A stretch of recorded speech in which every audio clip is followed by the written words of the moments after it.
In the previous one, we built the layout, and in this one, we'll make it scrollable. To make a scrollable content in Rive, first of all, select the layout which you want to be scrolled, and then head over to the constraints panel and add the scrolling constraint. Inside of the scrolling option, you will find two sub options. One is content and the other is the scroll bar's thumb. So you can add scrolling to a layout using the content constraint, and you can connect it to a custom scroll bar which you will make and connect it using the scroll bar thumb constraint. We'll add it later on. For now, let's go ahead and add the scroll content to our layout as the constraint. And with that, we have added the scrolling capability to this layout. To test the same, go ahead and open the state machine and enable the same. And now if I go ahead and click and drag, I can scroll our column, that is the list items, like this. Let's go ahead and take a look at the properties of this scroll constraint, which is from here. Just like every constraint in Rive, you can control its strength. And in this case, we have a column, but instead, if we had a row, we could change the direction as well to horizontal or all if that's what you want. Then we also have the option to set the physics option, which is by default set to elastic. That is, if I go ahead and add a stroke to the column layout, also to the feature group to preview the same. And if I go ahead and try to scroll out of the bounds, we get a elastic behavior like this. Instead, if you don't want that, you can set the value to clamped. I'll leave it at elastic. And then we have the friction option as well. That is, you can add friction to enable the scrolling. That is how much of a drag is required to actually scroll the content. You can add a speed multiplier along with the elastic factor. That is the factor that's controlling the animation at the bounds. And most importantly, we have the snapping feature. Now, if I go ahead and right now try to scroll and leave, you can see the scroll just stays at the place where we left it, which is how it should be. But we can add snapping in between as well.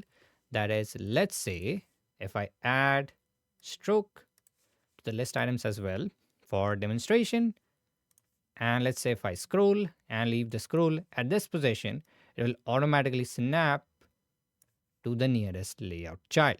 And that can be done by enabling the snap inside of the scroll constraint. Let's go ahead and preview the same. Now, if I go ahead and scroll and leave, it will automatically snap to the next or the previous item. I need to scroll a certain amount to go to the next item like this. And that's how we add scrolling to layouts in Rive. And now that we have added our scrolling content, let's go ahead and add a scroll bar to control the same. Now, when we added the scroll constraint to our column, we have seen the scroll bar thumb constraint as well. And using the same, we can connect any layout and make it a scroll bar thumb and have it connected with our desired scrollable content. So let's go ahead and add a scroll bar to the root of the content. And I'll go ahead and add a child layout like this. Name this as scroll bar. And in the layout properties, set its width as fixed. And let's set it to something like 10. Now I want this scroll bar to be pinned at the right side of the artboard and have some distance in between as well. And to do that, I will enable absolute positioning for the same by clicking on this icon. Now we have these options to set the position of the scroll bar. So I can go ahead and align it to the right side and also to top and bottom. To do that, I can either select top bottom from this menu or hold down shift on the keyboard and hover over either top or bottom and click on the same, and we get top plus bottom. Now by default it is 0 by 0, so it will go ahead and exactly follow the height. But in this case, I want some distance in between the edge and the scroll bar. To do that, I can simply go ahead and add some value. Let's say 5, like this. So it will always maintain that spacing. For the scroll bar, I'll go ahead and lighten its color and then add another layout inside the seam, which will be that scroll bar thumb or the controller. And for that, I will have the height as fixed and set it to any value, because later on it will be changed by the constraint depending on the scroll contents area. I'll go ahead and give it a darker color and also round the corners of both the scroll bar and the scroll bar thumb.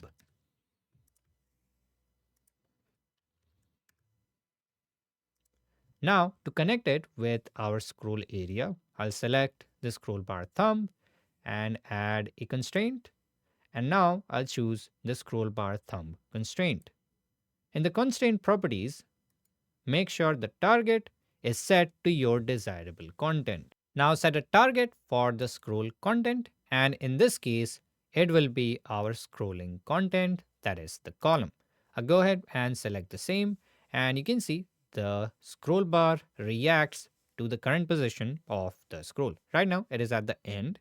So if I go ahead and scroll the same, you can see the scroll bar thumb is also changing its position depending on the scroll contents actual position. And we can also use the scroll bar thumb for the scrolling.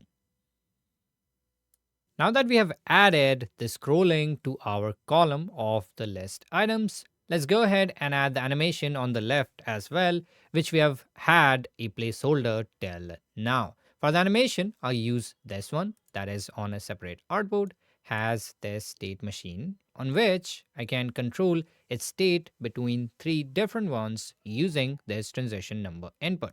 So I can go ahead and have 0 for the default state or the first state, and then I can set it to 100 for the second one or 200 for the third one.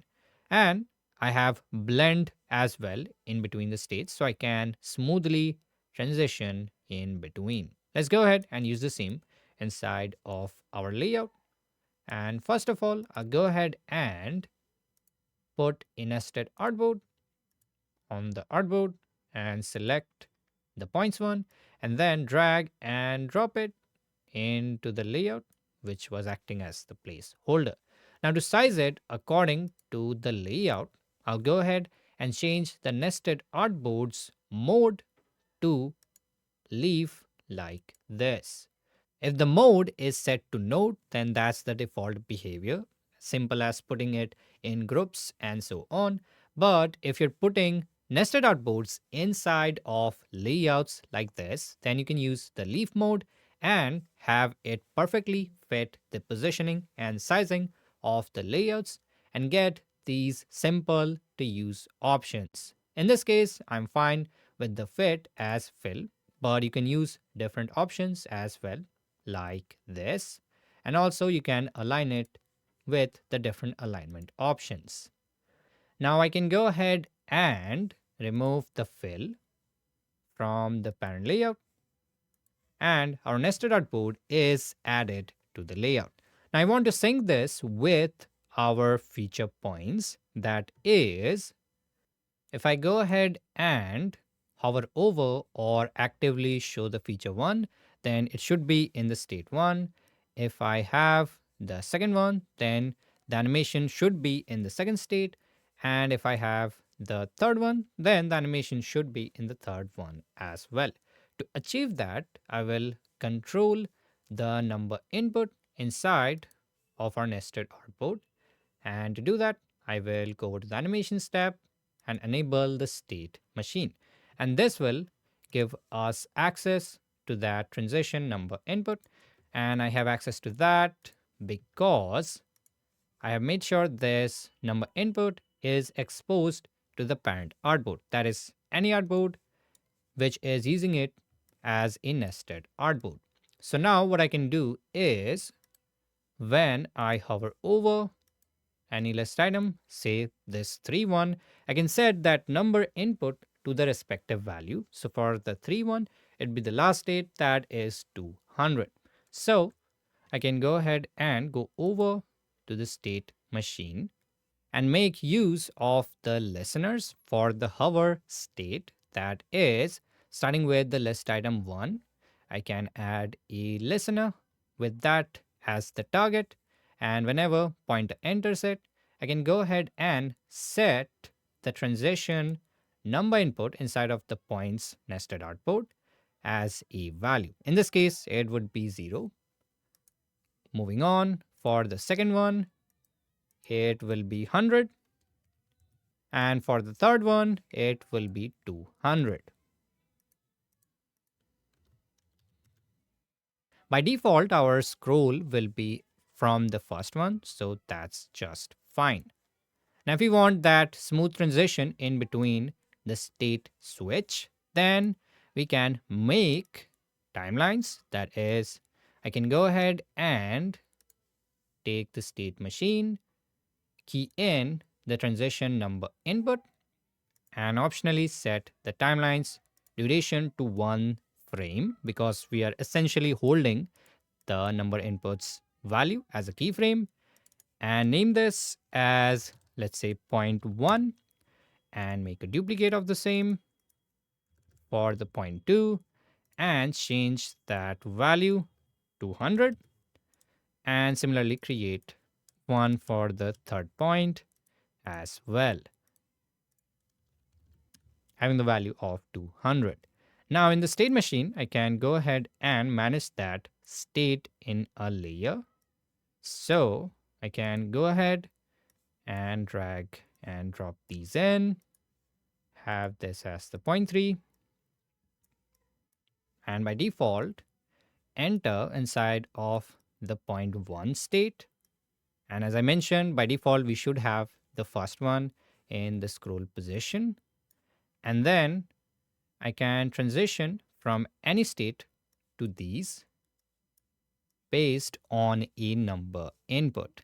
That is, I can go ahead and instead of directly controlling it here, that is setting it to a set value, I can use the transitions of the state machine to transition smoothly from 0 to the 100 state. So I can create a number input and call it point, and this will essentially be 0, 1, or 2, or 1, 2, 3 if you prefer that. So we'll follow that. So by default, it will be 1. And I can go ahead and select all the transitions, set the condition as the point number input. And for the first one, it should be 1. For the second one, 2. And for the third one, well, 3, like this. And add a transition duration, the thing which we want, to 400, and a interpolation as well. Now in the listeners, instead of directly setting the transition number input, I can set the point. And for the first one, it would be 1. The second one, it would be 2. And for the third one, it would be 3. Now let's go ahead and preview the same. I'll go ahead and start the state machine. We have the first one, go over to the second, and you can see we got the transition.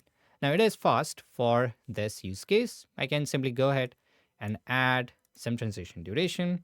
Let's say 1200 milliseconds or 1.2 seconds in this case, and have something like this. Now it is not exactly in sync with our scroll, and that's not possible as of now. Maybe in the future with future updates, but that's what we can do with the current scroll feature of layouts in Rive.